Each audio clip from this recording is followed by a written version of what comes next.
Mysteries revealing the cosmic battle between good and evil. Here he is, and welcome back to Coast, David Wilcock. David, always a pleasure. Welcome back. Good to hear that you're still using my 12-year-old bio, but better than nothing. It's, you know what? It is continues to just get better and better and better. This book I had in Los Angeles. I knew we were going to do the interview with me in St. Louis, so I shipped it. And the UPS guy called me and said, "Are you sending a suitcase? What is this thing?" That's a big book. It doubles as an effective weapon when needed. Indeed, indeed. So what's new with you? I saw you, luckily, in Denver, where we taped another Beyond Belief episode, but you've hit a home run with this one. I didn't try to throw a glass of water on you this time. No, you were very nice to me this time. How come?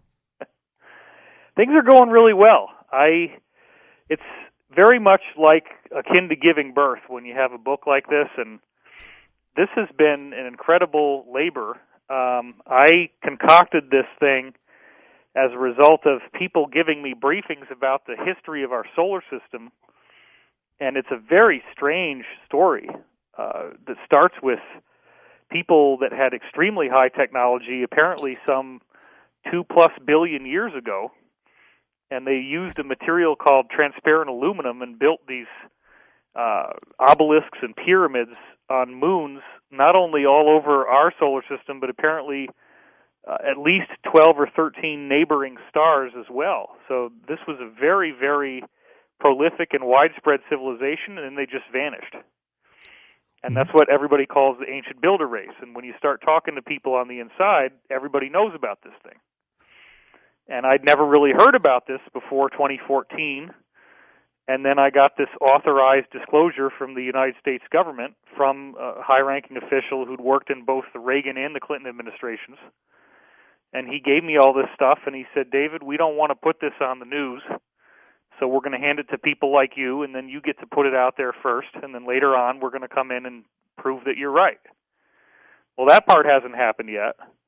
But I did my due diligence, and I took what they told me, and I tried to combine it with as much scientific research as possible. And ultimately what we're doing is we're charting the history of a refugee group that apparently crash-landed on Earth 55,000 years ago and became what most people are now calling the New World Order. These people apparently do trace themselves back to a race of extraterrestrials that came here. Basically, they got marooned. Their ships, they were in a war, they got shot at, their ships were billowing fire and smoke, and they crashed on Earth, and they didn't have enough techie guys to be able to figure out how to rebuild them to get off the planet again. And nobody came to save them, I guess. Nobody came to save them. In fact, people were coming to kill them, so they had to go and hide. And this is all considered common history. So I really feel, as far out in sci-fi as all this is, I'm really just trying to be a historian. And there apparently are many ET groups that have been refugees here, some of which interbred, some of which did not. And this is really just tracing the one that has the most intrigue for us now, because they happen to be running the financial system and a lot of Western governments. Now, David, the intriguing part of this book is the subtitle, as far as I'm concerned, because revealing the cosmic battle between good and evil. Tell me about that battle. We're starting to get into it right now in terms of what I'm describing with this refugee group that crashed here. There's a very interesting process involved in ascension. And ascension, of course, is not just a Judeo-Christian concept. Ascension is something that appears in Islam, it appears in Buddhism, it appears in Hinduism, it appears in Jainism, it appears in Celtic lore, it appears in Irish mythology, Native American spirituality, you name it. 35 different ancient cultures around the world, as you always hear me saying, because this goes back to something Graham Hancock was writing about back in 95. 35 different ancient cultures all talk about ascension, and they all give a very similar setup that includes this idea of a massive cycle of 25,000 years on Earth, and that it wraps up at the end. Well, what is ascension? Ascension is ultimately the spontaneous evolution of the human being into a higher form. And if you want to get to what that means, you got to look at things like the teachings of Christ. And I'm not a Christian here. I'm not trying to push one religion. I mean, I have very strong sympathy with Christianity in terms of the core message that it teaches, because I think that message is dead on the money. But I also don't want to disregard the value of other contributions from other teachers. Right. So I think that when we look at this thing, ultimately, how loving we are, how kind we are, how compassionate and forgiving we are is the key. And we're in kind of a matrix or hologram in which there are adversarial forces, both in terms of what we would think of as spiritual and in terms of what we would think of as extraterrestrial, in which case they're more flesh and blood based, and also people on Earth who help them, i.e. the New World Order cabal folks. And this battle is very real, and the negative has every incentive to try to keep us enslaved because they actually feed on that. We generate an energy that they use for sustenance. They call it loosh. Loosh? Yep, and it's based on Lucifer. That's where it comes from. Boy. So loosh is what we generate when we have anger, when we have fear, when we have jealousy, possessiveness, competitiveness, stress, pain, depression. All those things that we think of as just stuff that we run into every day, they vitally require it for their survival. And this is where it starts to sound like some cheesy B science fiction movie, and I get that. But I'll tell you what, George, after 20, 30 years of investigation, 20 years of very active being online, you get enough different people that all tell you the same thing, and they can prove that they worked with presidents and their administrations, and they can show you their military paperwork and validation, and they show you pictures of things that they're not supposed to have and documents that they're not supposed to have and so on. And you meet, let's say, 15 or 20 different people like that, and they all start telling you the same stuff. After a while, you got to use Occam's razor, the old philosophical That's right. argument that, it's probably true. But the story is just so huge, and this battle between good and evil, it's playing out every day. It's playing out on the headlines, and it explains a lot of things that are so mysterious. Can you predict what side will win? Yeah, I think that, well, first of all, okay, that's actually a more difficult question than it might appear to be. Sure. Because everybody gets what they need out of this event. And the event is some kind of energetic release from the sun.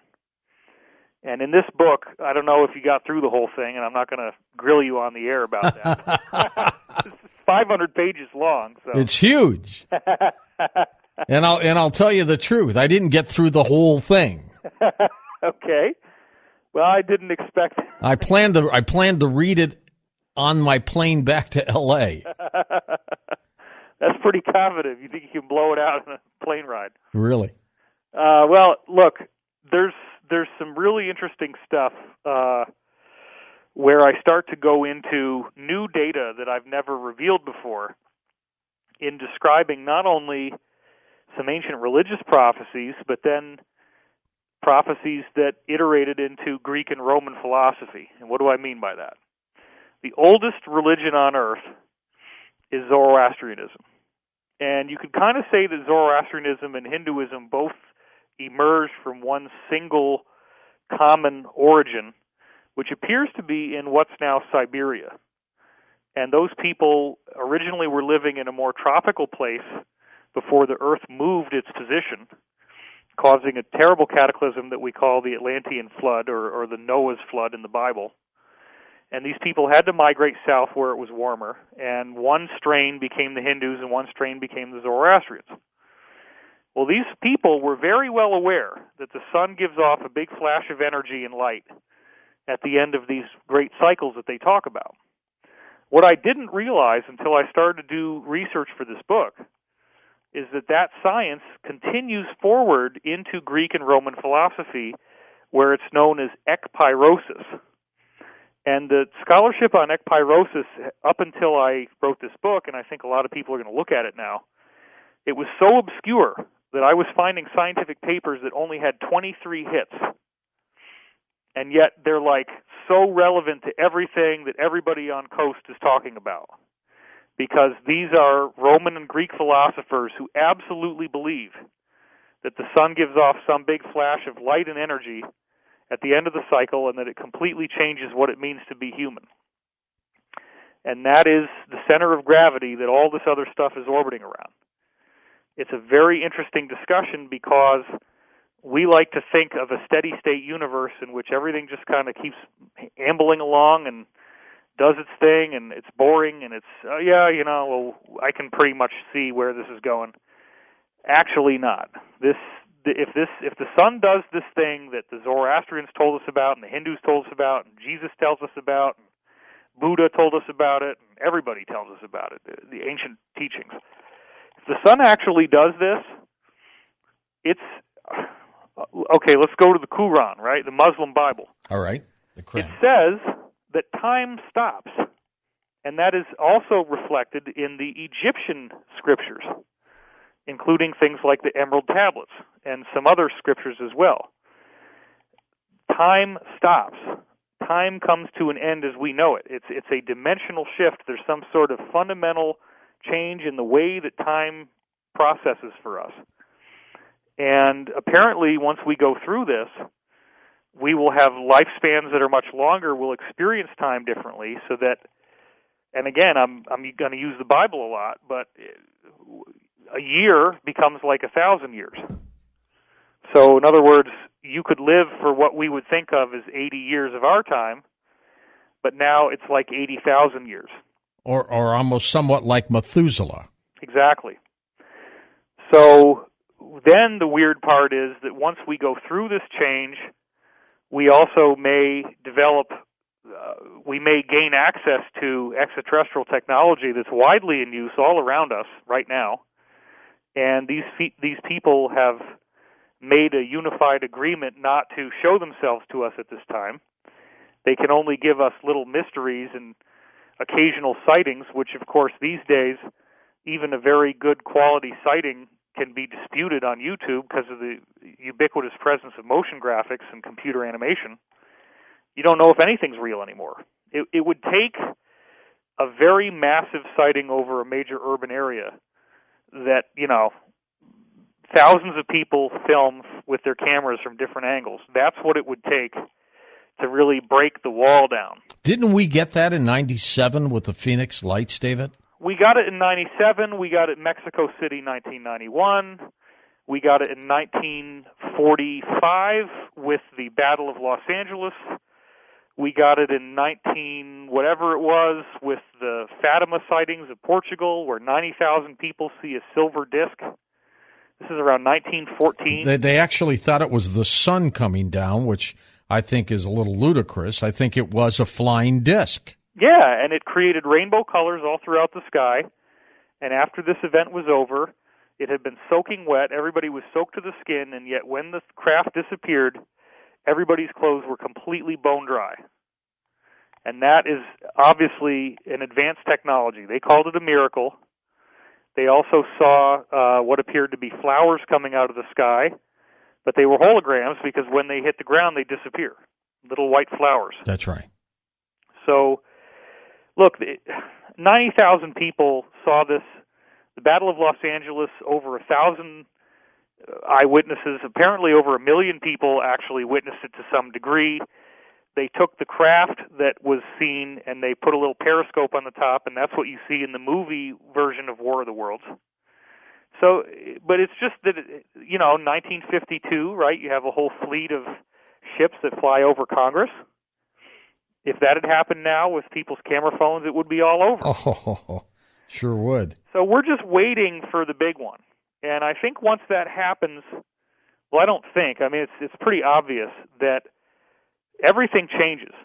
And if you just look at what's happened in the last couple of days, George, and I'm sure you probably talked about this on your show, and I may be redundant here, but just like you haven't read my whole book, I haven't listened to your whole show. So there you go. Oh, but you have listened to the whole show. Well, in the last few days, they're telling us, and when I say they now, I mean mainstream media outlets that are taking their hints from things like AP, Associated Press, with the wire service, right? The nearest star to Earth, Proxima Centauri, 4 light years away. Great story. Probably has an Earth-like planet around it that may actually have an intelligent human-like civilization living on it already. And at the same time that they're telling us this, they tell us that SETI is now analyzing a WOW signal coming off of a nearby star. Found by the Russians. Uh-huh. And at the same time that they're telling us this, they're saying, we found some weird physics thing that allows us to get to near light speed with this microwave engine that we can stick on the end of a rocket and then start traveling around the galaxy. And here's this science geek who's published a paper in a mainstream science journal explaining that, yeah, well, the photon is violating the laws of physics that we know, but basically it just kind of becomes invisible and does its own thing. But yeah, it works. It's a propulsion system. Why are they telling us all three of these things at the same time? If you have the benefit to be able to bend the ears of insiders like I do, then what we're hearing is that on Earth there has been a fierce battle between dispossessed elements from the Pentagon that got kicked out by the cabal and ended up forming an alliance outside the governmental structure. And there's a lot of them. And they're doing this with foreign countries. America is very much involved in this. Apparently, as I've been saying, a sizable majority of certain branches of the intelligence services and the military in America is actually working to uphold their oath of enlistment, which says to defend the Constitution of the United States against all enemies, foreign and domestic. Okay, they're doing that. And I just watched them again the other night. You watch movies, the Marvel movies, Iron Man 3 and Captain America Winter Soldier. You don't believe there's an alliance? Well, just watch those movies. It's crazy how much they reveal about this column in the military that's working against these globalists. And what they're doing is they're getting ready to tell us. And even the cabal themselves knows that they're out of time. They're going to have to tell us the truth.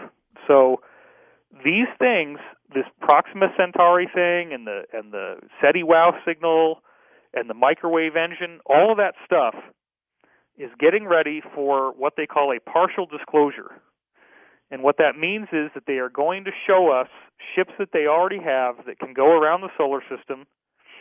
They're going to introduce us to astronauts who fly in them. It's going to be very public. And they may not do this right away because they want to try to roll this thing out over a period of time. But then we find out that movies like 2001 were real. And they found these crystalline obelisks and objects on various moons, including the Earth's moon. That's dramatic stuff. David, we're going to take a quick break, but we're going to come back. David Wilcock, our special guest tonight, his latest work is called The Ascension Mysteries. His website, divinecosmos.com, linked up at coasttocoastam.com. When we come back, we'll continue talking with him about this difference between good and evil. And also, he's got some incredible information of the secret space program.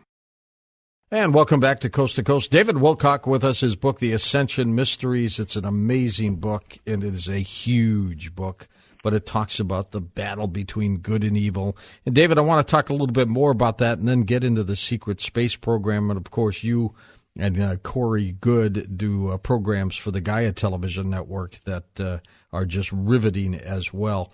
You've been doing this for a long time, but you went through some personal struggles yourself, did you not? Absolutely. The whole first half of the book is a description of that. And how did you pull yourself up from the bootstraps to get to where you are now?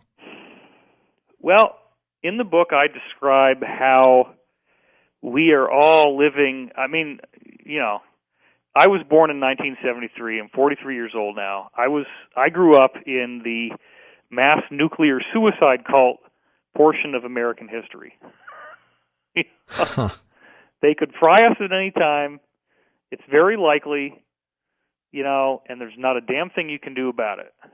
So just, We had these nuclear war drills at school, which they called an air raid drill. But this is a lot more than an air raid, and, I don't really know what the heck it's going to do when you hide under your desk and cover your head. Not going to work. Mushroom cloud is coming. I know it. Not going to work. It's crazy, right? And then there was this thing on TV called The Day After. And my parents wouldn't let me watch it because, it's so scary. I went down, it was 1983, and I went up and I watched it. I was 10 years old. And I saw the scenes, and I'm like, I don't need to watch this. It was just scenes of mass destruction. The world had been nuked. And what people don't realize is that the people that put this kind of stuff out, they're aware that our thoughts are a lot more powerful than we realize. And so the cabal folks are trying to use the power of our consciousness against us. They're leveraging that against us. That's what's so shocking about this. They're not coming at it from a perspective of ignorance. They're coming at it from a perspective of great wisdom, and they use our ignorance for profit. So I have a personal story in that, because you read my life account as it's described in this book, and I do basically take it from birth straight up through until I was 19, when I started to break into the UFO stuff and get insiders. And I started out as a very advanced child prodigy. Were you good in school? Oh, yeah. I mean, everybody hated me. Everybody hated me. That's why I walked out on paying for your lunch. And I still haven't been paid back by you. No, you haven't. After all this time. Really, kids did not like you in school? Oh, my God, no. I was bringing a book to school that was how to develop your ESP ever since I was 7 years old. Oh, my gosh. I put a white piece of paper over it and wrote free reading on it, and if you take the book, you can still see the indentation where it says free reading if you hold it under a light. And I also, the other thing I kept bringing to school was a monthly magazine called Odyssey, where they took, NASA stories and photographs about various astronomy issues and wrote them for kids. Did teachers think that you were a little weird? Well, yeah. In second grade, I did a classroom demonstration of my ESP for the whole class. How many kids have done that? That's right. And I assume it worked. Yeah, I had a psychic club. I talk about this in the book, where the kids, I had a group of I forget how many exactly. I think there was 4 kids, maybe 5, and I'm not going to say their names, but I definitely remember who they are. And one of them was my buddy who I was hanging out with all the time, and we'd already been doing this stuff on our own.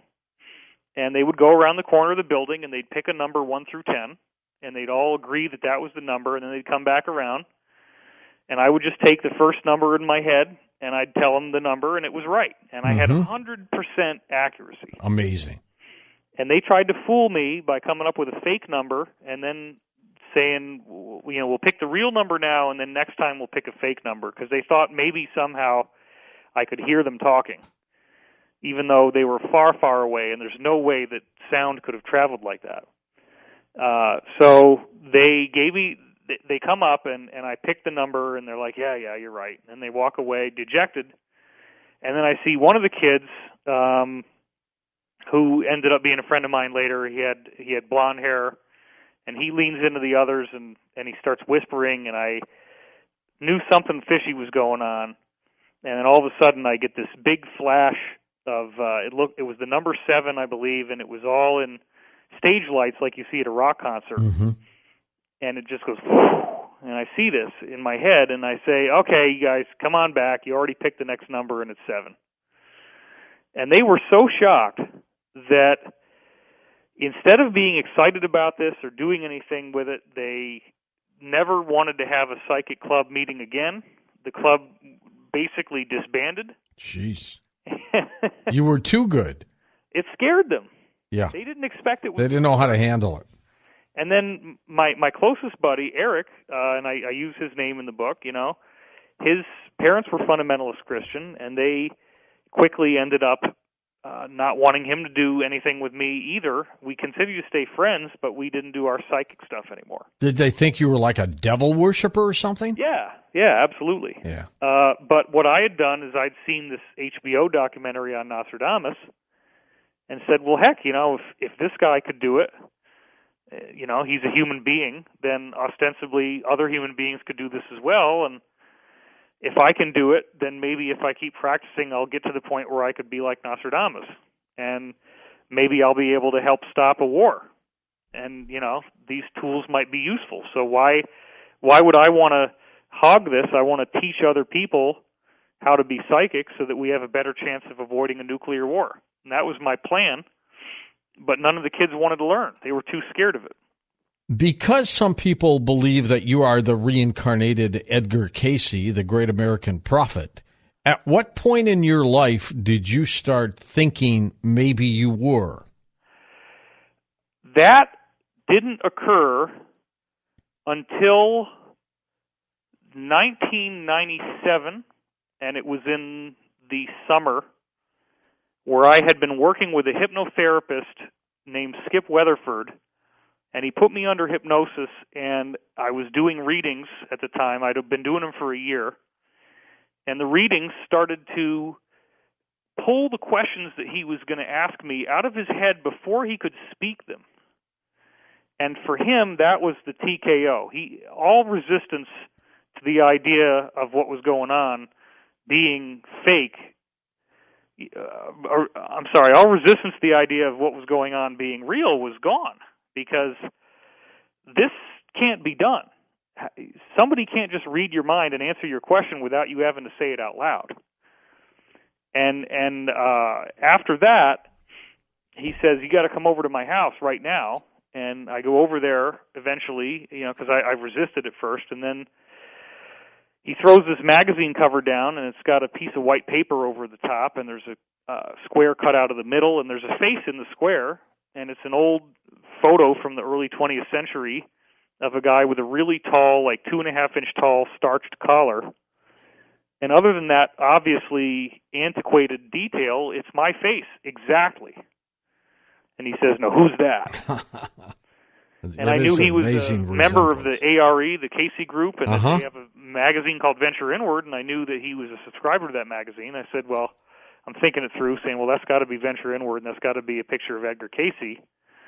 And I say, well, that's Edgar Cayce. And he says, yeah, but who else does it look like?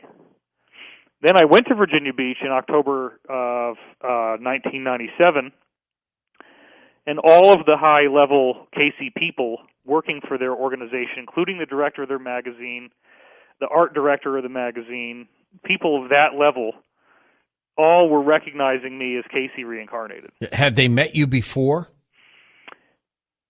No. I moved there because I believed that the Cayce readings may have been right about the prophecy that California was going to sink into the ocean in 1998. Gordon Michael Scallion was on Coast to Coast a lot back then, and that's right. He seemed pretty convincing at the time. He turned out to be very wrong. But he was convinced everything was going in 1998, and I said, well, if Cayce said that Virginia Beach is a safety land, then that's where I want to be. So I want to get there before 98. But then later on, I found out that Cayce had been influenced by a negative entity called Halaliel, and that those readings that talk about California sinking were from the negative entity. Most of the people that wrote books about Cayce didn't realize that his own group later repudiated those prophecies and said they're not true.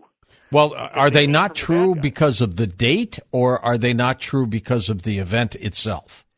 Well, it does appear that we may have some type of earth change scenario, but the time was certainly wrong. Right, big time. And what you experience as this goes on really has to do with what timeline you're on. And if you're on a positive timeline, then you won't experience any catastrophes. It's like a break in the flow of time in which what you experience is essentially what you've invited. And apparently only the most evil folks are actually going to see some kind of catastrophic event take place.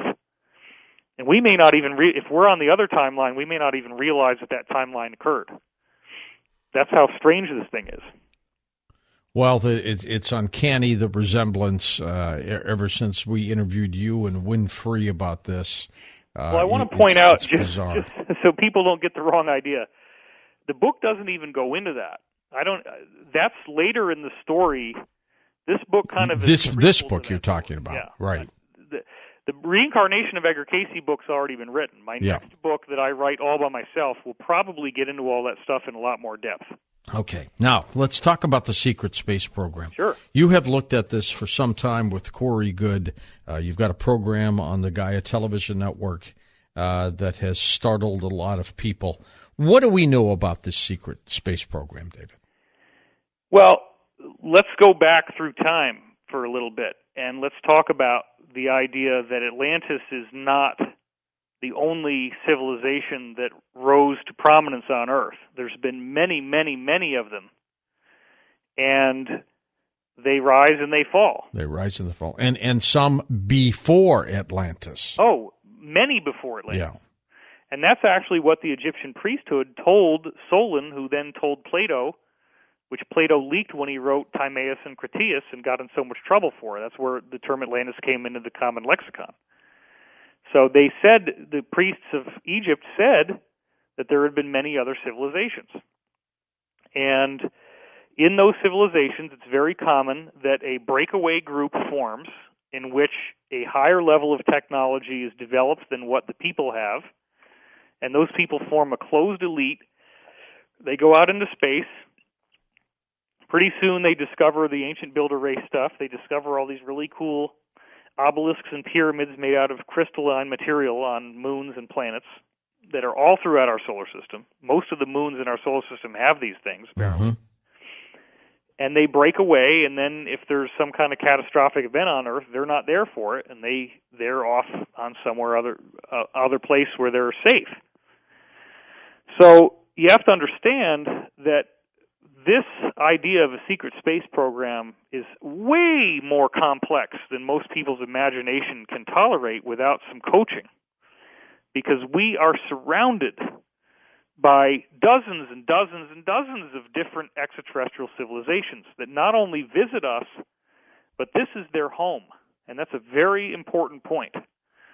There is such a need for space, for living space on the moon, that the backside of the moon is just developed out as much as you can handle. There's no space left that hasn't been settled, and apparently, according to some insiders we have coming out of the Russian side of things, it's so busy on the night side of the moon right now that it looks like Manhattan at night.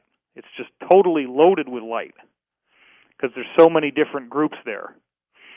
And there's also a very interesting phenomenon about the Earth in which it has a honeycomb-like structure where there are literally millions of giant cavities as you go down below the surface, and it can be miles below the surface. But once you get into these cavities, this interesting little rule of biological life and nature is that these cavities have these weird white mushrooms and little white crustaceans and things like that can live in there, and they have a bioluminescent bacteria on the roof that actually provides light. And so, sure enough, you can go in there, even in its natural state, and you can start with that, and you can develop it, and with a little technology, you can bring in trees and animals and plants and all the stuff we have on the surface and actually live in there. That's pretty dramatic. And there are a lot of different civilizations that are actually living inside the planets in our solar system. And they do that because the surface isn't necessarily the safest place to be for very long. No. And if you process time differently, if 1,000 years is like 1 year, then a 25,000-year cycle where the sun gives off a big flash of energy, that might only be 25 years for you. You don't want to be sitting around on the surface and waiting for that thing. David, the late remote viewer, Ingo Swann, in his works, always talked about structures on the far side of the moon, to the point where, he was totally convinced that something was there. So it's got to have some credence here. What I've done with this book is I'm not trying to say take my word for it. As much as possible, I am bringing in the evidence. I'm bringing in photographic proof, such as what's called the Blair Cuspids, a group of obelisks that were photographed on the moon. You can see the shadows coming off of them. They're clearly obelisks. And there's these rectangular pits in the ground around where they are. And those rectangles would represent rectangular rooms under the surface that the meteors hitting the moon and causing craters have smashed in the roof because they're so old that they're kind of falling apart. So I have physical evidence as well as bringing in as many different whistleblowers who have talked about this as I possibly can, quoting from them, correlating what they say, putting it all together. It was a massive amount of effort that went into this thing. And they're all saying the same stuff. They're all telling us that there's very, very ancient ruins in our solar system and in neighboring solar systems. Somebody built this stuff a long time ago.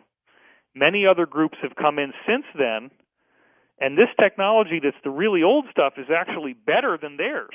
Why hide it from us? Power and control. It's that simple. When you are trying to establish yourself as a dominant force, you don't want there to be a bigger alpha male on the block. You want to be the bully. You want to be the guy that everybody pays tribute to, tribute payments as well, pay you for protection. So, to a large degree, running an effective government is being an effective alpha that everybody wants to finance so that he'll protect you. But if you can say, hey, you know what?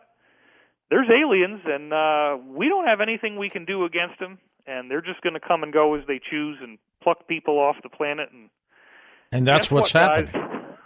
We got nothing. We can't stop them. That's not going to work out too good, you know. Apparently, recently, the military-industrial complex actually has developed ships that can take down these Draco reptilians, which I'm sure David Icke is going to be talking about tomorrow night. Yeah, yep. And, you know, they actually are now at parity with them. They have a comparable level of technology to actually shoot them down out of the sky, and that's part of what's happening right now. It's a very exciting time. Is that smart to do that, David? Shooting them down? It wouldn't have been before. But we're in a very different era now because we are being assisted so that we can go through this change with a minimum of discomfort and without the classic alien invasion scenario or the so-called New World Order takeover where we all get to go camping, and I'm not talking about out in the cabin in the woods.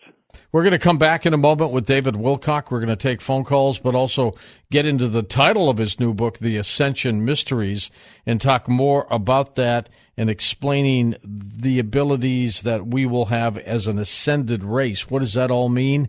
David's next with us with your calls on Coast to Coast AM. And David Wilcock, our special guest, we're going to come back and talk with him about Ascension, the meaning of his title, The Ascension Mysteries, and we'll take your calls on Coast to Coast AM. And welcome back to Coast, David Wilcock with us, and your calls. David, Ascension, tell me what you mean by that, Ascension. Well, I think this is really the focal point of the whole discussion. That's why I called the book The Ascension Mysteries. There's different takes on it, and I don't really push a particular interpretation on my reader, but I do offer perspective on what these teachings tell us. And in the other two books, I really kind of focused on more of a gradual scenario, whereas in this book, I focus a lot more on the data pointing towards a spontaneous scenario. And by spontaneous, I mean if you're ready for it, you end up transforming into a higher level of human evolution, and the prophecies suggest that it may not happen immediately, but that within a reasonable time that we will be able to have things like telekinesis and teleportation just with the power of the mind, telepathy, all these really astonishing abilities that would normally be seen as only the purview of masters and yogis and saints. They become things that we all can do. And that's a very exciting future. The universe isn't going to give you these gifts if you're not responsible enough to be able to handle them. And I think that's the key, is we all have to grow up and learn not to war with each other and fight with each other. And the seeming powerlessness that we have over these geopolitical events on the global stage ultimately inspire us to change on the personal level, and that's where it really counts. That's where the ascension process really happens. It's not something that you just sit around waiting to see. It's very much a daily, active, transformative process involving engaging in your own spiritual work and doing the hard work of learning to love and accept others and forgive them for the things that they're doing, because it's a very challenging, ongoing process. And, of course, Jesus ascended as well. So is there some similarities there? Well, if you look at the Casey reading, since you brought it up already, he described his readings, which seem to be coming from a very high source, described Jesus as our elder brother, and that they also say Jesus is the pattern. And what they mean is, and there is actually one quote in the Bible that wasn't sanitized where Jesus says, and it's John 14:12, where Jesus says, "As I do these things," meaning the miracles, "so will you do these things, and greater things." So clearly, he's not the only one that has these abilities, and this notion of a second coming of Christ seems to be not just one messianic figure, as people often describe it, but a variety of people who start to have this happen to them and are then able to do things to dramatically tip the scales on earth in our favor. What do you think of end times prophecy, David? I think it's very reflective of realities that we're already seeing. We've had the hottest summer on record. We are having wars and rumors of wars. We're having wailing and gnashing of teeth. We're having mass starvation, droughts, epidemics, financial destitution, all the stuff that if you go back to what the Hindus said about the Kali Yuga, Buddhist end-time prophecy, Islamic end-time prophecy, Christian end-time prophecy, Judaism, I mean, it's all over the place. The Hopi prophecy, I mean, everybody basically described a world that becomes increasingly polarized, where the contrast between good and evil becomes so obvious. And of course, the New Agers and White Lighters are going to say, oh, there's no evil and you need to just love the evil. But look, if you get abducted by reptilians and pulled into the galactic slave trade, I don't think you'd be saying that there's no evil. No. So, no. There are some real things that we have to contend with, and in the greater sense, the spiritual teachings tell us that this is all a big hologram, and it's all identity, and there's only one identity, which is the creator of the universe, ultimately, and we're all iterations of that in our own way, with only, we do have free will, but ultimately how we treat others is how we treat ourselves. And that's the real cosmic awakening that we get, is when the individuality starts to break down, we begin to perceive ourselves as interconnected with others. That's growing up. That's maturity. That's ascension.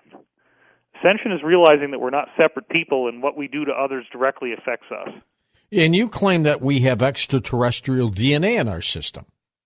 Absolutely. That's a widely held notion in the insider community, and there's also poignant data in the real world that validates that. We found very bizarre skeletons with elongated skulls all over the planet, everywhere from South Africa in the Boskop area to Omsk, Siberia.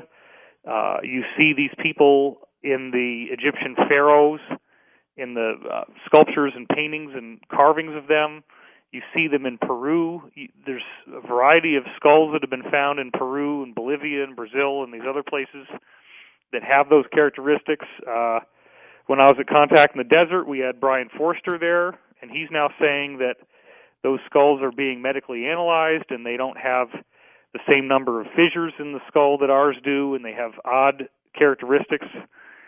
Well, guess what? Those people were here. Most of the time when you find these skeletons, they're given honorable burials, clearly showing that they were people of public prominence. And it's very likely that they did interbreed with us. And therefore, to hear it from the insiders, we are a very hybridized human race. There's a lot of different DNA that has been mixed together to make us who we are today. And that's part of why we are so spring-loaded for ascension, is a lot of this DNA is like hot-wired for ascension. We're actually much more capable of ascending than most other races would be in terms of how fast and how powerful we will be once it happens. All right, let's go to the calls international line. Jillian in Markham, Ontario in Canada. Hi, Jill. Go ahead. Hi, so great to talk to you and David. Great. Thanks, Jillian. Yes, I'm wondering how we can help the ascension. I have friends that are going on raw vegan diets, and they say they're getting incredible amount of abilities because of this, cleaning out their body. And if you've heard of this. Yeah, I did the vegan diet for 7 years, and I ultimately had to let go of it. I think that's a very important step in the right direction. My diet now would be considered paleo, and there are going to be whole groups of people that are up in arms when I say that, because veganism is like a religion. But I want to point out that the reason why you get such a payoff from doing it is that there are all these, what they actually call, and this is from guys that were in the Illuminati acting as whistleblowers who told me this, there are several different things in our regular food supply that they call weapons systems. And that would include citric acid as a preservative. Citric acid is extremely toxic. If you have it in its raw form, it has to be considered a hazardous material. Refined sugar, which is in so many things, all the corn syrup and all that stuff. MSG, which can show up as hydrolyzed soy protein, monosodium, all this kind of stuff. Then also, I don't know, there's so many. Wheat, you just can't eat wheat at all. It's very bad. Of course, corn is genetically modified. Dairy is really bad. So when vegans go vegan, they don't have dairy anymore. You're not getting all the growth hormones and all the weird stuff that they inject into the cows these days. So yeah, that diet will help you. What I do is I have a diet that has ethical meat blended back into it, but it has to be very high quality, where the animals are treated well, they're not put into any type of uncomfortable conditions, and so that makes my choices very limited. So my diet is still predominantly like a vegan, but I also use very high quality protein sources at times. Have you always watched what you eat? No. I was very overweight from about 5th grade up until maybe the end of 10th grade. Really? Yeah, and that story of my weight loss and how I got over that when I was 16 years old is in the book. Yeah. Were you chubby overweight? Oh, yeah. No, I weighed 225 pounds at 5'9". Jeez. So, and that was not any healthy. No, you weren't on the football team, were you? I had the moobs and the spare tire and all that. Oh my gosh. I was a heavy kid. And you've done your metamorphosis, David. Back in those days, nobody else was, and so I was the fat kid, and I got bullied and teased mercilessly for it. Back to the cabal for a moment. Would you say the cabal is the evil part of the good evil? I would say they're an aspect of it. The cabal ultimately is controlled by negative extraterrestrials. The main group that's controlling the negative extraterrestrials would be the Draco reptilians. They also have other groups that they are dominating that are extraterrestrial as well. But then the Draco actually have a god. They worship an AI, and the AI is ultimately controlling the Draco. And what we find out from many other extraterrestrial races is that the AI is ultimately what we would think of as Satan or Lucifer, and it's this force that will use biological life forms to do its biddings. Those forms end up getting injected with nanites that basically take over their body. You get super lifespan, you get super healing capabilities, you get super expansion of your mind, but you've lost your soul. And ultimately what the AI does is it destroys all biological life. And it seems that whatever this thing is, it exists in the spiritual form, but it cannot take flesh, because if it does, it's subject to judgment. And I know that sounds very Christian, but this is how it's been explained to me by some very high-level whistleblowers who identify as Christian, but they also work for the government. So there you have it. All right. Let's go next to Thomas in La Jolla, California. Hey, Tom, go ahead. Thank you for taking my call, George. Sure thing. And great interview tonight, David. Thank you, Tom. David, I wanted to ask you about, the cabal travels between the stars with hardware, but isn't the poor person's method of travel, isn't that through portals, through megalithic sites, power spots, power mountains here on the Earth? It's as if the Earth is riddled with portals that directly connect us to the universe, to other star systems, to other planets. The Native American traditions talk about portals at power spots such as Mount Shasta, Cuchuma, here in the San Diego area, and even in power spots, in the Southwest, etc., in England, in France, in Asia. These power spots connect us directly because they are portals. You go to the power spot, whether it's Giza Plateau, Göbekli Tepe, Baalbek, etc., Stonehenge, and at certain times you can step through into another world, another star system. And I was wondering if you would comment on that as opposed to hardware, spacecraft, that maybe the techniques of travel between the stars are already there, existing as portals all over. Yeah, sure. I mean, I could do a 2-hour dissertation easily and only do a basic outline to answer your question. So let me see if I can do an elevator version. In 2 minutes. Yeah.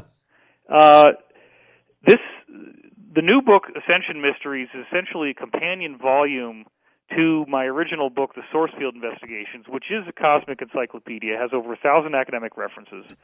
And I do get heavily into portals in both of those books. The new Ascension Mysteries book has a lot of stuff on this. But to go back to Source Field for a minute, what we're ultimately dealing with is sacred geometry that appears as resonant fields in the gravitational field, actually. So they're like waves in gravity, and they're invisible, but they exert force, and they actually shape the continents and the mountain ranges and the undersea volcanic ridges on Earth. And there are all different levels of geometry depending on where you're looking, and it's when they cross, because they all rotate at different speeds, and that's geometry inside the Earth as well as geometry in the alignment of the planets. When certain alignments take place, you get these bubbles that actually glow. They give off light, and if you happen to go inside one of those bubbles, you could portal. But the question is, can you control where it's going to go? And so a lot of these ancient sites, their basic purpose is to harness those bubbles, to draw them in at the times that they're formed. But then what we now know from high-level insiders like Corey Good is that the priesthoods would have these special tools, such as things made out of solid gold. And those tools are very important in terms of knowing where you're going once you step into that ball of light. Because if you don't have one of those tools and you don't have a highly developed consciousness, you could very easily get lost somewhere in space and never come back. Remember the movie Contact with Jodie Foster, okay? I had lunch with the guy that wrote that movie today because he's working on my new film. Really? So bring that up, yeah. How about that? Yep. Talk about synchronicity. I mean, we're 3 weeks away from finishing Convergence. Thank God, finally, after all these years. It's taken you a long time, but it'll be worth waiting for. Yeah, and we got a bunch of financiers lined up who want to work with A-list screenwriters, and they want to do disclosure films, and so things are looking really good right now. Good for you, David. Did he talk a little bit about Contact and what he meant by that wormhole for travel? An incredible propulsion system. Yeah, that is essentially, he didn't know, let's just put it clearly, he didn't know that this was based on truth. And we talk a lot about why did she see an apparition of her father, even though it clearly was some other being that was not her father. And that this is, and he says, this is how it's been done for billions of years. That's right. And they're looking for the same thing we're looking for. Yeah. And that's just a very accurate reflection of what's really going on. Jim is working on another film with a major UFO personality. I can't say who it is yet because it's, these things are governed by proprietary agreements. Of course. You can't speak about them, but I'm just really excited that he's doing my film. And I mean, we did not plan this. It's really funny that you would bring that up because I literally just, I had to take a big bite out of my schedule and drive down to Santa Monica. We had lunch at True Food Kitchen. And I had the salmon, and he had the salmon, and we had our little drinks and talked about the film, and basically, sealed up all the plot details. And he thinks that this could be one of the best things he's ever written. So, coming from the guy that wrote Contact, that's pretty exciting. That is exciting, David. David, give out your website, and where can people get the big book, The Ascension Mysteries? Sure. I have two websites now. One is divinecosmos.com, DIVINE. That's the one you've had for a while, right? Yeah, and the new one is DWilcock, DWILCOCK.com, and that's where I'm giving people Ascension updates that might be too sensitive for me to put out on a public website normally. So there's like an email sign-up on that one. Okay.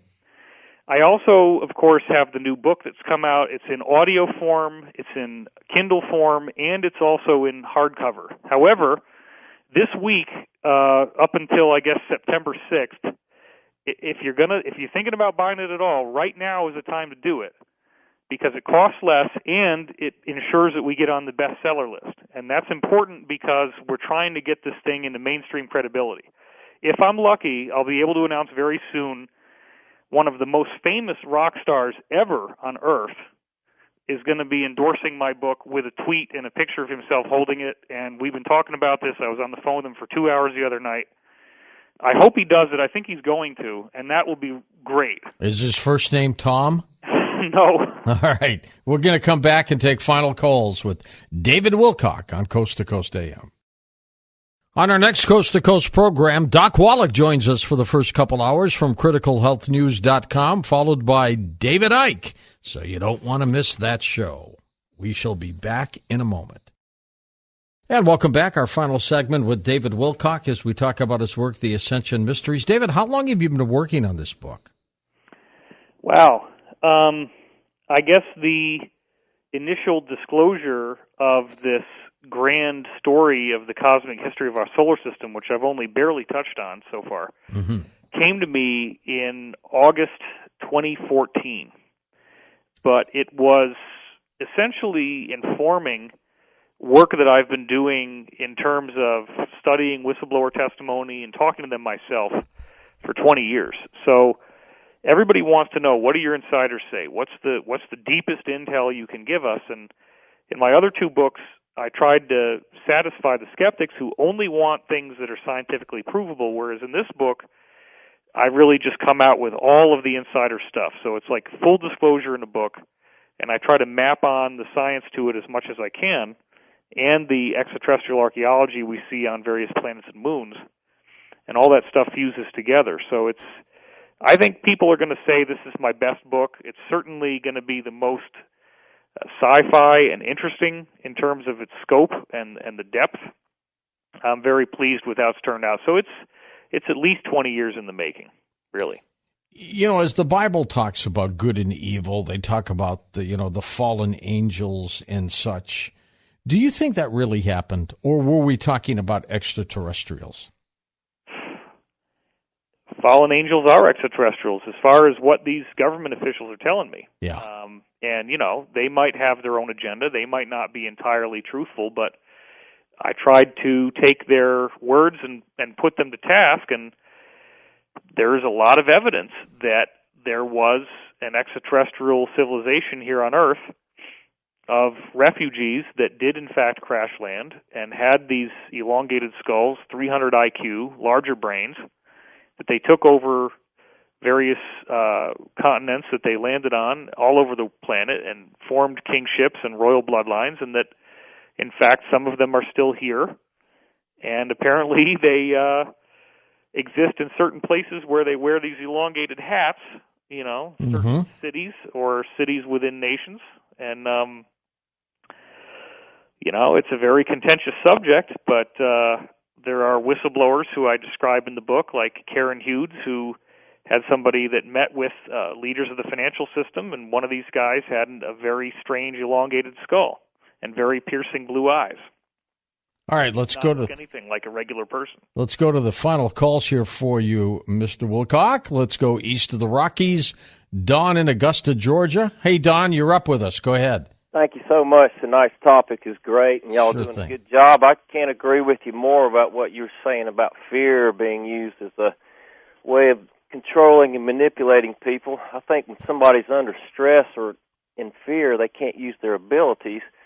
And I noticed when I quit watching the mainstream news so much, I get all my news from George, and I quit drinking fluoride and some other things, my paranormal abilities just went through the roof. Absolutely. I can read people's minds and think clear, and I think I've been in fear my whole life, worried about getting in an accidental nuclear war or some kind of event, and just, if I can get this fear off my back, I can use my abilities better. Well, once you get rid of that fear, then you're no longer providing these negative entities with the food supply that they're using our planet as a farm for. That's really the bottom line, as crazy as it sounds. They live on fear, don't they? They actually do.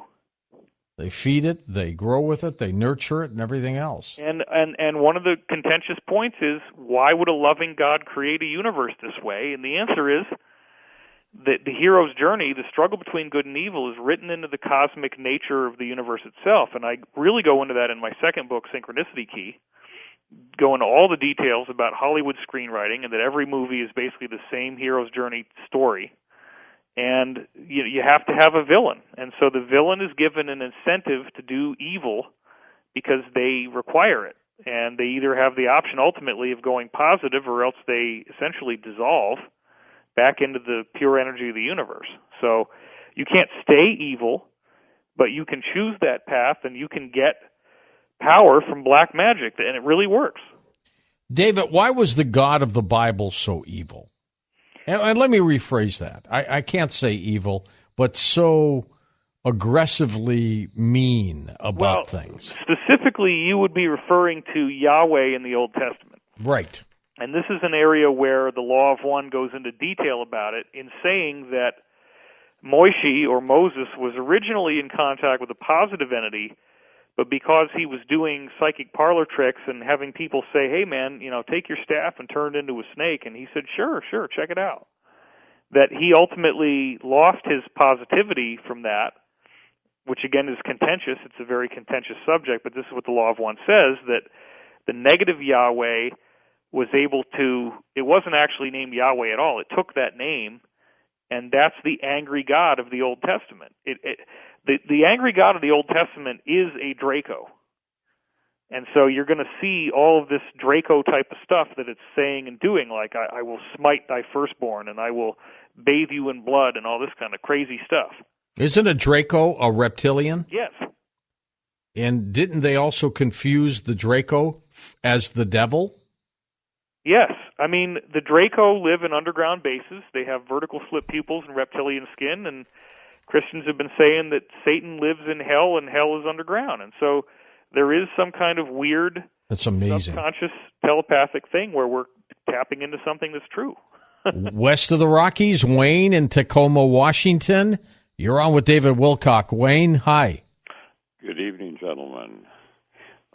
David, I wanted to ask you if you think that the psychic abilities that you have can be achieved by people, perhaps maybe Mensa people or something that can tap into other things, like Dr. Doom teaches, his program.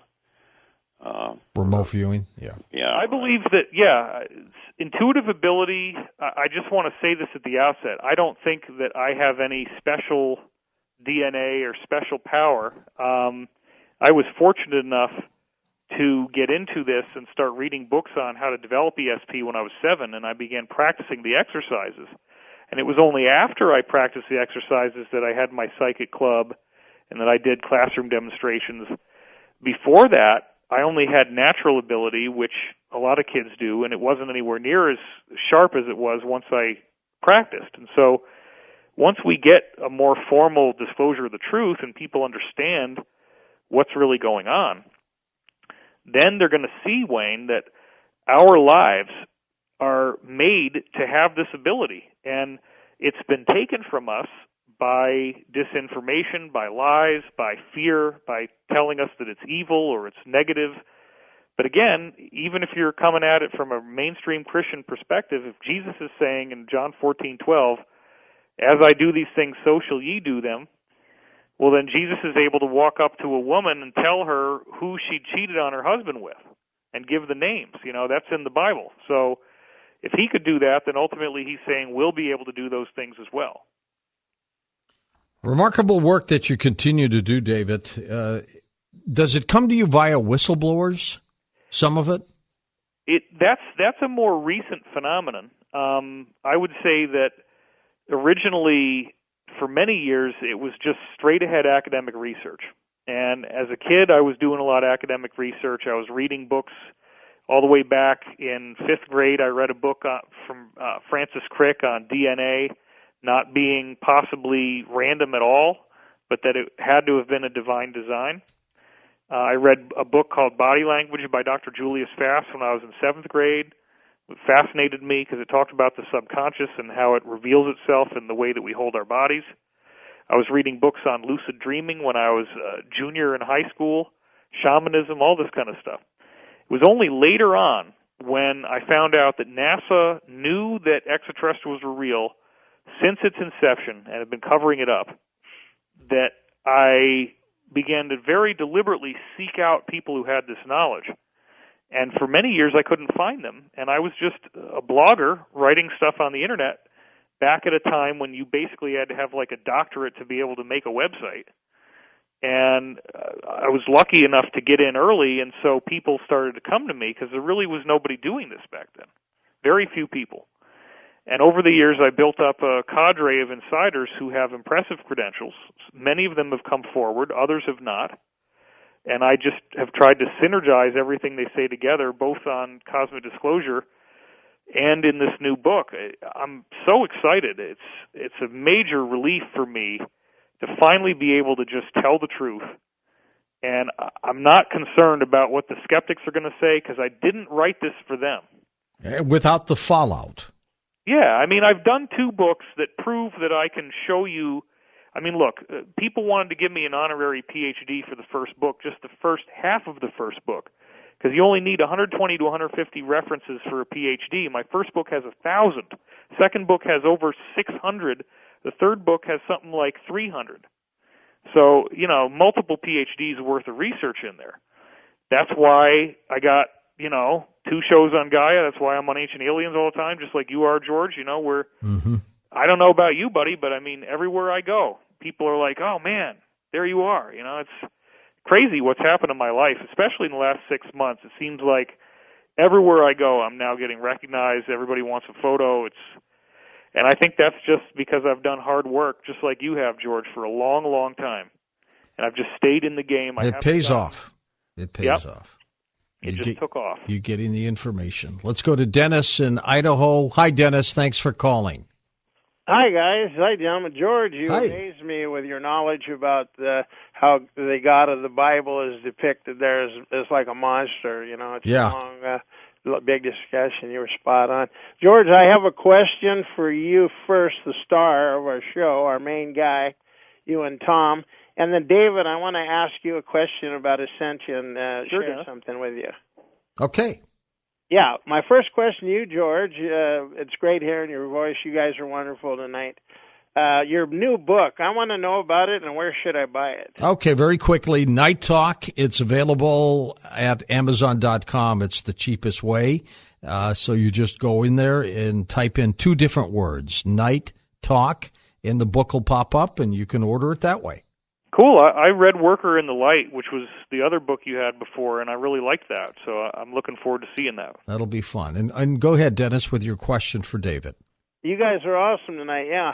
And, George, thank you for what you're doing with the electromagnetic pulse weapons. Oh, yeah. I'm not going to give up on that. Take us out. That is so important. You're the star. That's awesome. What you're doing there. That would just take us out. So you're really doing something for all of us Americans. That's great. Thank you. David, my question to you, sir, you're amazing. I've studied reincarnation. I studied the world scholar, Dr. Ian Stevenson. Oh, yeah. He's great. Yeah. I'm sure. I know you know about it and everything. So Absolutely. when you read about you a long time ago about how you were, it could be Edgar Casey reincarnated, it makes total sense to me. Well, yeah, so those who don't know, Dr. Ian Stevenson followed up on something like 3,000 different cases of children who allegedly remembered past lives. Yes. And then he found out that you could academically compare what they said to reality, and that they lined up, and also that in the cases where they did line up, because these 3,000 were the ones that worked, obviously some of them are not going to work, but a lot of them did, that these kids would actually look like the people they said they had been before. And the inheritor of Dr. Ian Stevenson's research is Dr. Jim Tucker, who I'm sure you've had on the show. Yeah.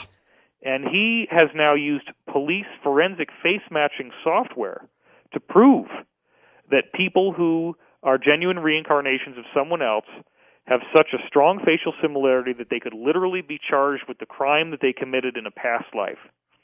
And my facial similarity to Casey is absolutely undeniable.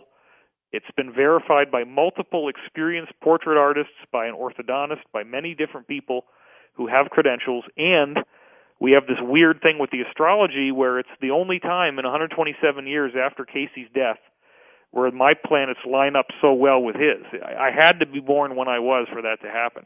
The likelihood of the face match and the astrology coming together, we've calculated it as many billions to one against chance. It's just very unlikely that anything but the reincarnation hypothesis could be a factor in this. Let's go to Tom in Maryland. Let's get a couple more calls in here before we are done. Hi, Tom. Go ahead. Good morning, gentlemen. I'll make this quick so the other callers can get on. George, you're scaring me. You blaspheme the God of the Bible to the world. I'll pray for you, sir. I've been listening to you forever. I pray for you anyway. Thank you. I'll take all the prayers I can get. Mr. Wilcock, I was on your site, and I was wondering, information very interesting. You have information on DNA and purpose of life. I read a lot of the reviews, and they all seem very positive. I was wondering, though, I couldn't find a bibliography that stated where the information came from. Is this information just imparted to you, or are you relying upon scientific studies? Oh, my gosh. Yeah. I'll leave you with this. As far as the DNA is concerned, it has a directionality, and it usually exists as a double-stranded structure with both strands coiled together, but it's made up of different nucleotides. What have you found with the different DNA you mentioned as far as the nucleotides, and what are those ramifications? I'd like if you could expand just briefly on. And you want me to have time for another caller, too? Wow. No. This will be it. 2 minutes left. You're on. Okay. So point number one, no, this is not just based on channeling or insider testimony. I don't think anybody, except for maybe Lynn McTaggart in her book The Field, and maybe the classic, there's some other classic books that talk about the holographic universe by Michael Talbot. That's what I'm thinking of. Hardly anybody's done as much academic research as I've done into DNA, and it's all based on science. And I will also point out, I have strived as much as possible to use references where if you buy the ebook, you can go into them and click on the links and read the website yourself.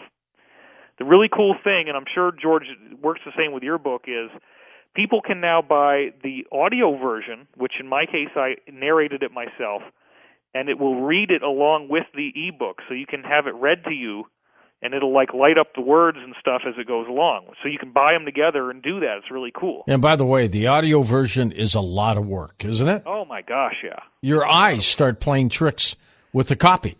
It was a whole week of just grueling intensity, yes, but it was wonderful. I mean, I had a lot of fun. I laughed a lot. It was a very enjoyable experience for me. To get to the second question, he's talking about 30 seconds left. DNA. We are, in fact, I'd like to refer back to the movie that I was in, Sirius, and I think, George, you might have been in that too. Yes, I popped in. Yeah, you were in there. And we, in that movie, described this little corpse that was 6 inches tall, humanoid, but with a very large skull, in which some of the top geneticists in the world tested it and confirmed that it had 10% anomalous DNA. And clearly... That alone is dramatic. David, thank you. We're out of time. The Ascension Mysteries by David Wilcock. For Dan Galante, Tom Danheiser, Lisa Lyon, Lex Lonehood, Sean Ladesseur, Stephanie Smith, Greg Bishop, Chris Borelson, George Knapp. I'm George Norrie, somewhere out there on Coast to Coast AM. We'll see you on our next edition. Until then, be safe, everyone.